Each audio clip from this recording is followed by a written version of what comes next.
and welcome to this week's edition of the Retirement Compass, brought to you by the team of Stonebridge Wealth Systems. I'm your host, Kristen Oakley, and I'm joined in the studio by the co-founder, Tim Kulhanek, and partner, Jeremy Gove. We've got a great show for you today, especially for all of our friends living in the great state of Nebraska. The title of today's show is Mission Possible, Retiring in Nebraska. We're going to cover how much money do you realistically need in order to live a 30-year retirement in this great state, along with what you need to know specific to taxes, inflation, so much to get into. We're so glad you're here with us. Tim, Jeremy, great to be back with both of you. How are you this week? Doing great, thanks. Good. Yeah, doing very good, thank you. Wonderful. Well, one of the things, I know this show doesn't just get aired in Nebraska, so we don't want to leave folks who might be watching outside of that viewing area out of it. Yeah. But talk a little bit about why you wanted to have this conversation today. Yeah, I think a lot of people wonder, can I afford to retire? I've been living my whole life in Nebraska. Mm-hmm. How does it compare to retiring in maybe a surrounding state or one of those more destination type locations for retirement, like a Florida, Arizona, Texas? So we're going to get all that today, which, by the way, she is wearing the correct color for the theme of this show, is she not? You know, she is. I do try. Go big red. Go big red, that's right. Yes, awesome. Well, this is going to be a really informative show, and I know we have some data to share right off the bat. So to set the stage, this is a recent report that came from Go Banking Rates titled, How Far $1 Million in Retirement Savings plus Social Security Goes in Every State. And the average Nebraska retiree with $1 million of required savings could expect their savings to last, get this, as long as 55 years. So when it's combined with Social Security, that's what the study showed. So this ranks Nebraska amongst the top 15 affordable states in the nation, which is pretty exciting. But it also begs the question, and I'm going to say this kind of tongue in cheek, but does this mean that a 50-year-old who has amassed already $1 million can just go ahead and be like, I'm done retiring and I'm going to live 55 years and be great? 105, centenarian, and you're good, right? Yeah. I wish it worked that way, Kristen, but here's the reality. I dug into this because I actually had a client who sent this to me a few months back, and he's like, hey, wait a minute, why aren't I retired already? Right? I could have been done years ago. I should just pack it in and I could live to, he's 60 years old, so he goes, there's no way I'm gonna live that long. I got more tthan enough money. And the reality is when you dig into the numbers, you find out that there's a few things that maybe weren't accounted for this study. So number one, they're basing it off of like an average expense of needing an additional $18,172 per year in addition to Social Security. They're assuming you get about $2,000 a month from Social Security. So they're saying, hey, you know what, $24,000 for Social Security, you only need another $18,000 per year from your other resources in order to fund this 55-year retirement. Well, there's no one size fits all, especially at Stonebridge. We're not a cookie cutter type of outfit, so we're going to custom tailor every plan to each client's unique financial situation. But it also didn't account for some other things. So what's the number one thing that you think it needed to account for, Jeremy, that it didn't account for? Property taxes. Well, that's a big one in Nebraska. What's another one that, regardless of the state, would be important to account for in a retirement plan? Healthcare. Healthcare, it's a good one. You want to take a step? Inflation. That's it. Yeah. So it's straight line. So if you think back, when I was born in 1986, you could get a meal from Burger King, you could get 2 Whopper meals, 2 large fries, and 2 large vanilla shakes for like $9.87, okay? Today, I said that to somebody and they're like, yeah, we just came from there. And we looked at one another, we said, well, why didn't we go to a sit-down restaurant? It's the same price. Right. So that illustrates the impact of inflation. So Nebraska is a great place to live. It is more affordable than many of these other places that we're gonna talk about today. Right. But take this with a little bit of a grain of salt when you hear that, I only need $1 million to last 55 years. It really depends on your unique situation. Yes, no, that's a good point to point out. And again, that would be exciting if it worked that way, right? I'm sure a lot of people are like, yeah, I'd like to go ahead and retire at age 50. That'd be great. But, staying on this topic of affordability, I'm curious, Jeremy, how does Nebraska compare to some of the surrounding states like South Dakota? We've got Colorado, Kansas, Iowa, and Missouri. So how does Nebraska stack up against those states? Yeah, so using their study and, the Go Bank Rate study, Missouri, Kansas, and Iowa, they're actually a little bit cheaper than Nebraska. Okay. And they're a little more affordable. So the $1 million would last between 61 and 66 years. So if you're in your 40s, you could probably retire in those states, according to the study, right? No, that's not the case, obviously. For all the other reasons we mentioned, For all the other reasons we've already mentioned. But yeah, so one of the things that, you mentioned South Dakota. South Dakota was slightly more expensive. Which was surprising to me. I was surprising to me too, because I know a lot of people think about retiring in South Dakota because they don't have an income tax. Yeah, exactly. Right. And so obviously there's other factors that you need to take into consideration when you're looking at retiring and stuff like that. So South Dakota was slightly more expensive. Colorado was actually almost double. I Not believe surprising. it. Yeah, And no, that not wasn't surprising surprising. at all. Yeah, that wasn't surprising to anybody, I don't think. But one of the things that they were talking about, how far does a dollar stretch? In Nebraska, the dollar would actually stretch about 25% further than California. So a lot of people think about where do you want to retire? Well, I'd like to go be closer to water. I'd like to be closer to a beach. So California usually comes up in that list, maybe not as much as it used to, but Florida and Arizona obviously are big ones. And when you compare that to Florida and Arizona, it's about 10 to 12% farther than those popular retirement spots. So. I would imagine California is at the bottom of the affordability list, right? Well, For most folks. it's definitely close to the bottom. Hawaii, that would make sense. A lot of people forget about Hawaii, but that's obviously very expensive. California, Massachusetts, Washington and New Jersey were at the top of the list for the most expensive places to retire. Yeah, no, good to know for sure, because I know a lot of folks dream of maybe living elsewhere once they hit that retirement stage, right? Well, as we bring this first segment to the close, and again, we have a lot more to cover that's specific to Nebraska throughout the rest of today's show, how does the team of Stonebridge Wealth Systems, how do you go about building a plan or helping a pre-retiree determine how much they need to have saved up so that they can continue living the life they want to live and living where they want to live? You know, we recently went on this journey as a company, and we said, look, we want to make sure that we have our core values in place. And one of those core values is we're going to make sure that we prioritize truth over comfort. So we're going to tell people the truth about what's realistic. And we're going to make sure that everybody's plan is custom tailored to their unique financial situation. And that's why we designed the Retirement Compass, which you're going to learn more about as you're watching the show and as we go through today. But it focuses on the 5 key areas of planning. And instead of being some sort of one-size-fits-all, this is truly custom tailored to your unique financial situation, where you want to live, what you want to do. Are you a beach person, the mountains? You heard us talk about the cost of living in like a California, Hawaii, Colorado. That doesn't mean it's off the table. We just have to make a plan that's designed to work to get you to where you want to be. Now, what the Retirement Compass is it's really focused on answering three key questions. When can I retire? Will my money last as long as I need it to? And will my family be okay if something happens to me? What it does is it's a comprehensive analysis that's going to run a set of reports that's going to make sure that you have all 5 of those areas covered in a satisfactory and optimal way. But here's what it means, folks. It means that you can stop worrying about whether or not you're prepared for a successful and secure retirement. You'll have financial peace of mind knowing that your plan has been mathematically tested and is designed to work and stick together in all kinds of weather like we do here in Nebraska. So give us a call at the number at the bottom of your screen. We're looking forward to seeing you soon. Very nicely said, Tim, Jeremy, thank you so much. To our viewers at home, again, it starts with you picking up the phone and making this call to schedule your time to come in. This is, again, completely complimentary to you, and you will receive that free written financial plan, but it starts with you calling. So 866-256-7778 is the number to call. Or if you'd rather connect online, simply scan that QR code in the bottom right-hand corner of your screen, and that will get you connected as well. We've got a lot more to cover for you here in Nebraska, the great state, and what that means for your retirement right after this.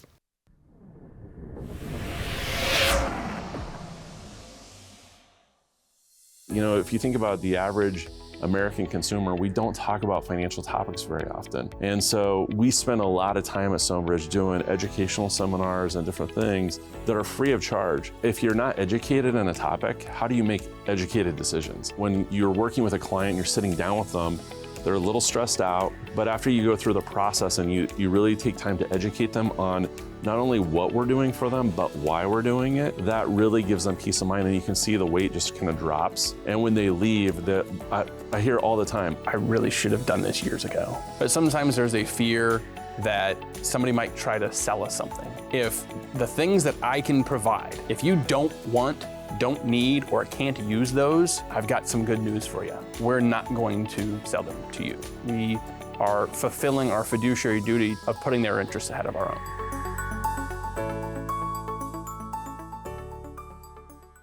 As Americans, we strive for better. From a better house, to a better career, to a better life for our children and grandchildren. Better has become the American way. But when it comes to your retirement, what does better mean to you? More income, a flexible lifestyle, better solutions? Yet a better retirement begins with a better financial plan. To get your complimentary written financial plan, call the number you see here. You only retire once. This is your opportunity to plan for better.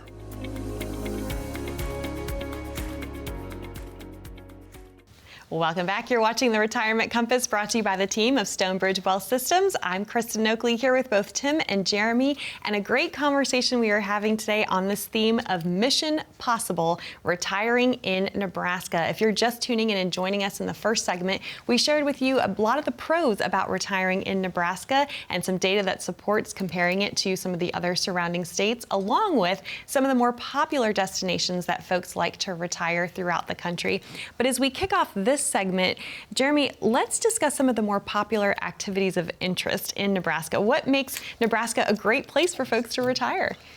Well, so let's start with talking about the one thing that Nebraska ranked pretty low on the bottom of that list. Okay, we'll start with the not so good news, right? Let's start with the not so good news first, but we'll jump into that for sure.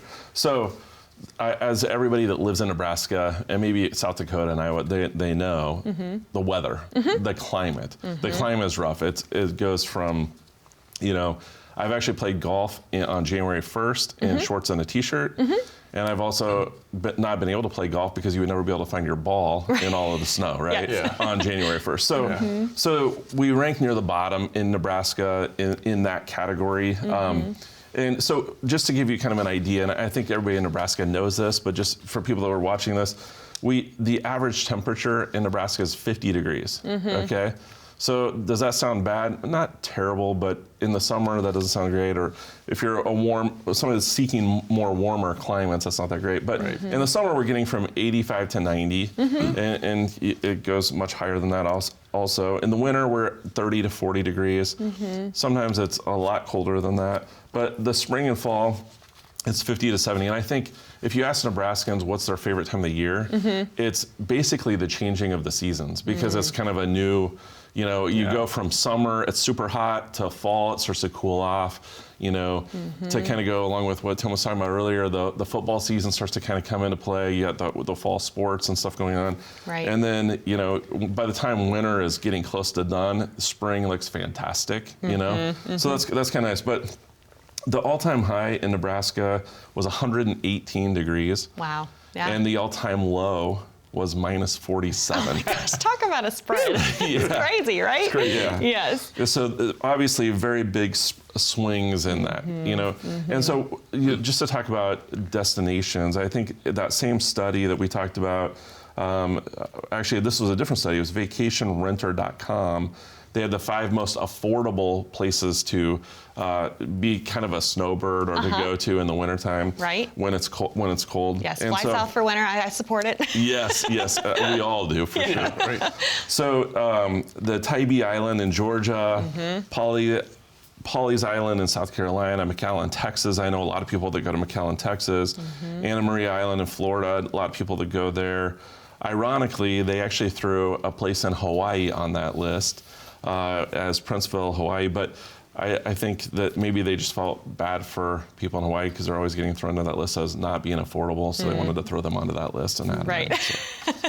Well, clearly, and I think the other issue is that Nebraska's landlocked, right? It is and landlocked. So I think for folks who want to be near the water, that makes sense and want to be warmer, right? Yep. But of course, there's a lot of great things, and I know in the warmer months, there's a lot of activities to take advantage of, right? Yeah, so really nationwide, we've seen this huge increase in the number of really all people of all ages, but especially seniors taking part in pickleball. I know, Jeremy, I'm not calling you a senior. This hey, came I out play pickleball weird. too. I love it. It's so fun. I was talking about seniors. This isn't a put down. I get Jeremy's a young man. Hold on, let me pull that up. But a lot of my parents play pickleball at their church, right? My dad's 79 years old and mom's 72. So there's been a 311% increase in the number of people playing pickleball over the past 3 years, is what I found. And those age 55 plus represent roughly 1/3 of core players. Core players being folks that play at least 8 times per year. So that's like how often do you play? About once a week. Yeah, so there you go. Yeah. I love pickleball. I when I was in middle school, we had pickleball tournaments. It was great. Yeah. Mr. Shagru was our PE teacher, yeah. and I got to be on his team, so it was a lot of fun. The other thing that people do, this is a lot of like folks that I work with, I see this in Lincoln, is the Nebraska Passport program. I don't know if you guys have heard of that. Yeah. So basically it's nebraskapassport.com, but you get this passport book, and there's a lot of different stops, like places of interest to go, and you can get your passport stamped. There's the rules that apply in order to qualify, and then there's prizes you can win, but it's a lot of fun, and there's a lot of great places, and the purpose is to help travelers discover what they call Nebraska's hidden gems. And there are a lot. Like, have you ever been to Chimney Rock? Yeah. Scotts Bluff? Yeah. Like, there's places in Nebraska that are really unique that a lot of people just don't know about. Does it take a little bit of windshield time? Sure. But if you have time on your hands because you're retired, maybe it's worth it. Right, for sure. And how fun to discover more things about your great state that maybe you didn't know before, right? Especially with grandkids or... Oh, for sure. Oh, for sure. That's a great family activity. Well, obviously there's something for everyone here in Nebraska. And before we wrap this segment up, let's talk about the important conversation that's probably on everyone's minds that's watching, and that's healthcare, right? That's a huge part of a retirement plan. So how affordable does Nebraska stack up to other states from a healthcare perspective? Yeah, so healthcare is expensive. I mean, Nebraska is a big state. It's a wide state. There's 93 counties in Nebraska. And so the one thing I would point out real quick, though, is Nebraska is ranked the 9th happiest state out of all 50 love states. That. So, yes. So that's something. Yes. Yeah. Since I threw out the weather, I thought I better throw something positive. Some positive. I love it. Yes. Yeah. So, but so the U.S. News and World Report. That's what I was trying to find. The overall health costs in Nebraska. The average cost that we're spending per capita is $12,285 per person. Okay. And that's per year. And that's annually. Yeah. Okay. Yeah. So that obviously is expensive. But so when we look at data like that, I think we should apply what is the context of that? Why is it that expensive? So one of the issues that we face in Nebraska is about 7% of the population is uninsured for healthcare, and so that's obviously a big issue. That ranks us at 37th out of the nation. But the big ones are rural healthcare. I mean, as I mentioned, Nebraska is a big state, and there's 40 counties that do not have an ICU bed in Nebraska. Wow. There's 24 of them that don't even have a hospital. Now, we're talking about a county, not just a community. And so obviously, when we need to get healthcare in Nebraska, if you're not on the eastern part of the state, you're probably driving a ways to get there. Yeah. If you're out further west, you might be closer to Scotts Bluff, so that's closer. Cheyenne. Yeah, depending on where you're at. Yeah. And so North Platte. So there's pockets of healthcare, so you can get to it, but you got to drive a little ways. And that's an important consideration, especially as you get older, for sure. Right. And so a lot of times, I mean, as we talk about with retirees, one of the things that I always ask them is, where do their children live? Because a lot of times their kids and grandkids, that's what they want to be close to. Of course, yeah. And so, so we can put plans together based on that as well. But the healthcare is a big expense, and a lot of that is tied to just like everything today. I think there's shortages of healthcare workers. If you're a healthcare provider, do you want to live in Cherry County, Nebraska? I mean, the Valentine's a great place, but there's a lot of rural areas that a lot of people that are just getting out of healthcare or nursing students that may not want to live in those communities. And these are conversations you're having with folks, right? When they come in to meet with you and receive that complimentary written financial plan, you have to understand their goals, their objectives, where they want to be, and then figure out how this plan can work for them, right? Yeah, absolutely. So, I mean, if you think about putting when you're talking about retirement and putting a plan together, it's like an athlete. If you're an athlete, what are you doing? You're going to training camps. You're spending time learning to run faster or do things differently to be more efficient with your movements. That's the same thing with any type of health plan or healthcare planning or just planning in general. And that's what we really walk people through. Yeah. We take people through that training camp, if you want to call it that. As they come in, a lot of times we have to rethink or relearn how to do this type of planning with our clients, because we're telling them and helping them rethink about, like, income planning.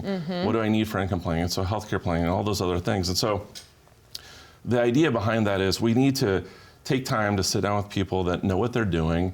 And we as advisors and our whole team of advisors spend a lot of time educating ourselves on all of this data so that you don't have to, so that we can sit down with you and explain to you why it makes sense for your situation, and allow our clients and the people that we're working with to make educated decisions. So if you're sitting at home and you're wondering, do I need a healthcare plan? Do I need an income plan? Do I need these types of plans? Pick up the phone, call us, and sit down with one of our trust advisors, and we'll walk you through that process. Awesome. Thank you so much, Jeremy and Tim. To our viewers at home, that number to call to schedule your time to come in, again, to receive your complimentary written financial plan where you can discuss these things we've talked about today and so much more, is there for you on the bottom of your screen. 866-256-7778. Or again, you're welcome to scan that QR code and that will get you connected as well. When we come back, what are the potential pitfalls with retiring in Nebraska? We'll get into that and how to avoid falling into them right after this.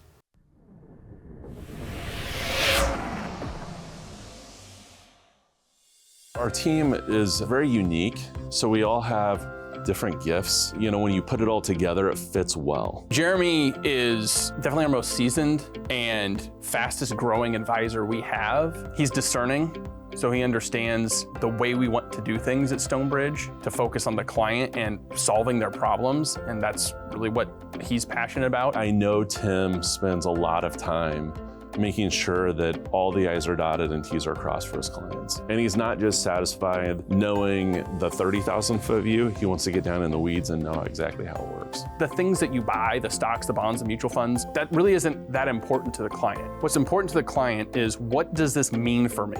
And at the end of the day, what it means is they can sit back and listen to the music. You know that you've got a team, not just one person, but an entire team behind you that's taking care of those things, so you can focus on what's important.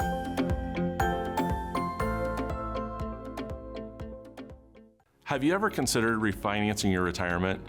When interest rates are low, you might be able to refinance your home, your car loan, or even credit card rates, because it would help you keep more of your own money each month. Yet when interest rates go up, it may make sense to refinance your retirement. Higher interest rates could provide income opportunities that you may not be aware of. What works for your portfolio during low interest rates may not work for you when interest rates are high.